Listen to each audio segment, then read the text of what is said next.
Hello and welcome to बवाल banking classes. आज हम लोग GIB paper 1 module D unit 15 यानी पेंशन प्रोडक्ट्स के बारे में पढ़ेंगे। पेंशन सिस्टम ये इसका पार्ट 1 होगा। ये 2 पार्ट में आई होप ये खत्म हो जाना चाहिए।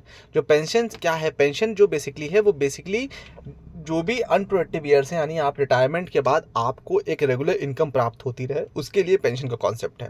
ये क्यों रिक्वायर्ड हो रहा है आज की डेट में? क्योंकि जो अर्निंग पोटेंशियल है वो एज के साथ कम होता जाता है।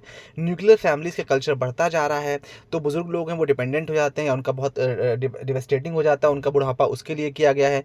अर्निंग मेंबर्स जो माइग्रेट कर जाते हैं कमाने के लिए, एक जगह दूसरी जगह चले जाते हैं। कॉस्ट ऑफ लिविंग बहुत ज़्यादा हो चुका है। लॉन्जिविटी यानी अब जो ओवरऑल जो एज है वो बढ़ चुकी है लोगों की, जो जन वो है सॉरी जीवन प्रत्याशा है जो।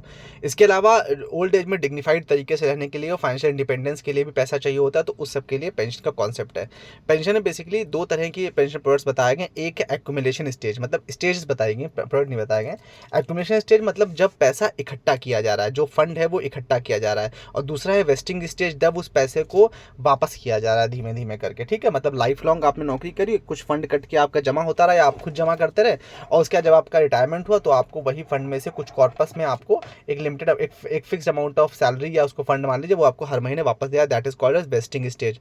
टाइप्स ऑफ पेंशन स्कीम्स क्या क्या होती हैं? पहला होता है एम्प्लॉयज प्रोविडेंट फंड स्कीम यानी ईपीएफ, आप सबको पता है। फिर है प्रोविडेंट फंड स्कीम पीपीएफ, ये भी आपको पता है। Insurance annuity schemes, national pension scheme यानी एनपीएस, और फिर है अटल पेंशन योजना एपीवाई, सबसे लास्ट है। एम्प्लॉयज प्रोविडेंट फंड स्कीम क्या है? एम्प्लॉयज प्रोविडेंट फंड स्कीम जो है ये एम्प्लॉय प्रोविडेंट फंड ऑर्गेनाइजेशन द्वारा मैंडेटरी पेंशन स्कीम है जो कि प्राइवेट सेक्टर के लिए है। कब सेटअप करी गई थी? 1952 में करी गई थी। इसमें सभी वो फर्म्स जिनके पास 20 से ज़्यादा एम्प्लॉयज़ हैं उन्हें अपने एम्प्लॉयज़ को ये पेंशन का प्रोसेस फॉलो करवाना होता है। यानी इसमें कुछ पैसा उसकी सैलरी से कटता है एम्प्लॉय की और कुछ पैसा एम्प्लॉयर देता है, 14% रहता है वैसे। जो इसकी स्टैचुरी बॉडी है जो इसको रेगुलेट करती है ईपीएफओ को, वो कौन है? मिनिस्ट्री ऑफ लेबर, यानी जो गवर्नमेंट ऑफ इंडिया की वो है ministry of labour. Employ provident fund and miscellaneous provision act 1952 में आया था। उसके बाद ईपीएफओ जो है वो एक ट्राई पार्टी बोर्ड उसने बनाया जिसको बोलते हैं central board of trustees. Central board of trustees में गवर्नमेंट, एम्प्लॉयर्स और इसका चेयरपर्सन कौन होता है? Ministry of labour and employment से इसका चेयरपर्सन होता है।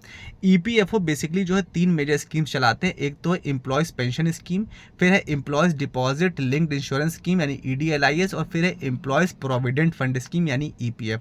ये तीनों ही स्कीम्स जो हैं वो एम्प्लॉयज़ के लिए मैंडेटरी हैं।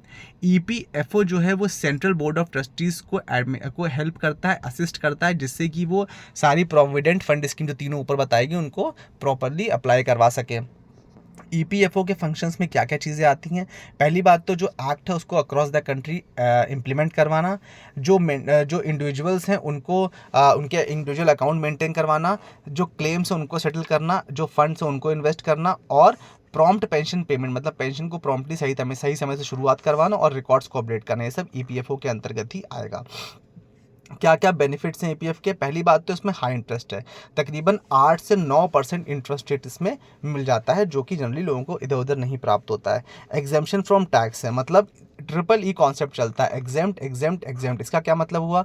जो पैसा आप ईपीएफ में इन्वेस्ट करेंगे वो पैसा, उस पर कोई टैक्स नहीं, उस पर जो आप ब्याज अर्न करेंगे उस पर कोई टैक्स नहीं, और कल को जब उस पैसे को आप वापस निकालेंगे तो उस विड्रॉल पर भी कोई टैक्स नहीं होगा। हालांकि अगर आप एक लिमिटेड समय से, मतलब वैसे 5 साल का लॉकिंग पीरियड होता है, अगर उससे पहले निकाल लेते हैं तो उसमें पड़ जाएगा ये। लेकिन इसमें तो खैर आप निकाल भी नहीं सकते, ईपीएफ आपने हाथ नहीं निकाल सकते अपनी मर्जी से, वो पीपीएफ में होता है, सॉरी गलत बताया मैंने, पीपीएफ में निकाल सकते हैं।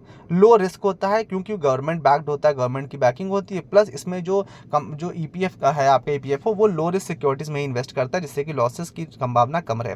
लाइफ इंश्योरेंस भी होता है, मतलब अगर डेथ की एम्प्लॉय हो जाए तो जो कॉर्पस इकट्ठा हुआ है वो डिसीज्ड की फैमिली को दे दिया जाता है। हैसल फ्री होता है, कैसे? एक यूनिवर्सल अकाउंट नंबर अलॉट हो जाता है एम्प्लॉय को, उसके बाद अगर आप बार बार अपने एम्प्लॉयर्स चेंज भी कर रहे हैं तो यूएएन के थ्रू आपका पैसा एक ही अकाउंट में सारा जाएगा, भले ही एम्प्लॉयर्स चेंज होते रहे तो भी। पब्लिक प्रोविडेंट फंड स्कीम क्या है यानी पीपीएफ क्या है? पीपीएफ आप में से गवर्नमेंट एम्प्लॉयज आप लोग काफ़ी लोगों ने खुलवा रखा होगा। पीपीएफ गवर्नमेंट ऑफ इंडिया की एक इन्वेस्टमेंट इंस्ट्रूमेंट एक तरीके से है, एक पॉपुलर स्कीम है जिसमें लॉक इन पीरियड होता है 15 साल का, और इसमें आप लोन वगैरह भी लेते भी होता है, जिसमें इन्वेस्टमेंट जो है वो 5 साल के लिए बढ़ा भी जाता है, 15 साल से बढ़ा के इसको 20 साल भी किया जाता है। इसमें टैक्स डिडक्शन के लिए एप्लीकेबल होता है, मतलब टैक्स एग्जेम्पशन के लिए, सॉरी, मतलब आज में 1.5 लाख तक का अगर आप इन्वेस्टमेंट करते हैं तो आपको section 80C of Indian income tax act जो है उसमें आपको छूट मिल जाती है। मिनिमम इन्वेस्टमेंट कितना है, साल में कम से कम 500 और मैक्सिमम 1.5 लाख है। ये मल्टीपल अकाउंट्स नहीं खोल सकता है इसमें इन्वेस्टर, मतलब एक आदमी का एक ही पीपीएफ अकाउंट हो सकता है। इसमें मैक्सिमम ये लोग साल में 12 बार जमा कर सकते हैं, मतलब 12 टोटल साल में, ये नहीं आपने हर दिन जमा करना शुरू कर दिया, आप मैक्सिमम साल में 12 ही बार जमा कर सकते हो। मैक्सिमम अमाउंट कितना जमा कर सकते हो, टोटल अमाउंट जमा कर सकते हो आप इसमें 1.5 लाख तक था, ठीक है। Minimum 500, maximum 1.5 lakh. जो पीपीएफ है उसका लॉक इन पीरियड हम बता चुके हैं कि कितना होता है, 15 साल का होता है। और जो इसमें लोन है 3 से 15 साल तक की ड्यूरेशन का इसमें लोन भी लिया जा सकता है इस पैसे के अगेंस्ट। इंश्योरेंस एन्युटी स्कीम्स क्या होती हैं? एन्युटी का मतलब क्या होता है, जैसे ही आपका इंश्योरेंस खत्म हो उसके बाद आपका रिटर्न चालू हो जाए। इंश्योरेंस एन्युटी स्कीम्स में बेसिकली 2 तरह की एन्युटीज आएंगी, एक होती है इमीडिएट एन्युटी, एक होता है डिफर्ड एन्युटी। इमीडिएट एन्युटी मतलब जैसे ही आपने पैसा जमा किया तुरंत ही आपका, उसके तुरंत ही बाद उन्होंने किस्त बांध दी कि हम इतना पैसा आपको हर महीने वापस करेंगे। सपोज आपने 10 लाख जमा किया, 8,000 रुपये आपको वापस करना शुरू कर दिया। डिफर्ड एन्युटी क्या है, आप कई लंबे समय तक या तो टुकड़ों में पैसा देते हो, मतलब आप हर साल 1-1 लाख रुपये दिए 10 साल तक, कहा कि 15 साल के बाद हम आपको हर महीने 10-10 हज़ार वापस करेंगे, दैट इज डिफर्ड एन्युटी। या फिर आपने आज पैसा पूरा 10 लाख दे दिया और कहा 10 साल बाद डिफर्ड एन्युटी शुरू हो गया, आपका रिटर्न आएगा 10 साल बाद आना शुरू होगा, उसी हिसाब से रेट ऑफ इंटरेस्ट में भी चेंजेस रहते हैं, तो that is called as deferred annuity. Deferred मतलब होता है डिलेड, ऐसा समझ लीजिए। एन्युटी मतलब क्या होगा, इंस्टॉलमेंट की समझ लीजिए आप मोटा मोटा। नेशनल पेंशन स्कीम क्या होता है, एनपीएस का मतलब क्या है, एनपीएस आप सबको बहुत अच्छे से पता है, सेंट्रल गवर्नमेंट की बैक्ड स्कीम है ये पब्लिक, प्राइवेट और अनऑर्गेनाइज सेक्टर सभी के लिए एप्लीकेबल हो सकती है। इसमें क्या है, जो सब्सक्राइबर्स हैं, जो भी इस स्कीम को लेता है, वो अपना 60% तक का जो कॉर्पस है वो रिटायरमेंट पे ले सकता है, और बाकी जो पैसा है उसको वो इन्वेस्ट किया जाएगा फंड्स में, और उसके बदले में उसको एक फिक्स इनकम प्रोवाइड करी जाएगी। पीएफआरडीए इसको रेगुलेट करता है, इसमें सेक्शन 80C के अंतर्गत और 80CCD के अंतर्गत इसमें आपको टैक्स बेनिफिट भी मिलते हैं। ये पीएफआरडीए मतलब होता है आपका pension fund regulatory development authority, ठीक है, वो इसको मैनेज करते हैं, सुपरवाइज करते हैं और रेगुलेट करते हैं। एनपीएस बेसिकली 2 तरह के इन्वेस्टमेंट्स देता है, एक होता है टीयर 1, एक होता है टीयर 2। टीयर 1 बेसिकली वो अकाउंट होता है जिसमें रिस्ट्रिक्टेड विड्रॉल्स होते हैं, मतलब सारा पैसा नहीं निकल सकता। टीयर 2 जो होता है ये वॉलंटरीली अकाउंट होता है जो लिक्विडिटी ऑफ इन्वेस्टमेंट देता है और विड्रॉल इसमें संभव है, ये होता है टीयर 2। हालांकि टीयर 1 में जो है वो टीयर 2 में आप तभी इन्वेस्ट कर सकते हो जब आपके पास एक टीयर 1 एक्टिव अकाउंट होगा, उसके डायरेक्ट टीयर 2 आप एक्टिव नहीं कर सकते। जो भी आप कंट्रीब्यूशन करोगे over the period of time अपने रिटायरमेंट तक का, वो फंड मार्केट लिंक रिटर्न्स के हिसाब से आपको वापस किया जाएगा विद ब्याज, मतलब फिक्स ब्याज नहीं है, मार्केट के हिसाब से ब्याज चलेगा।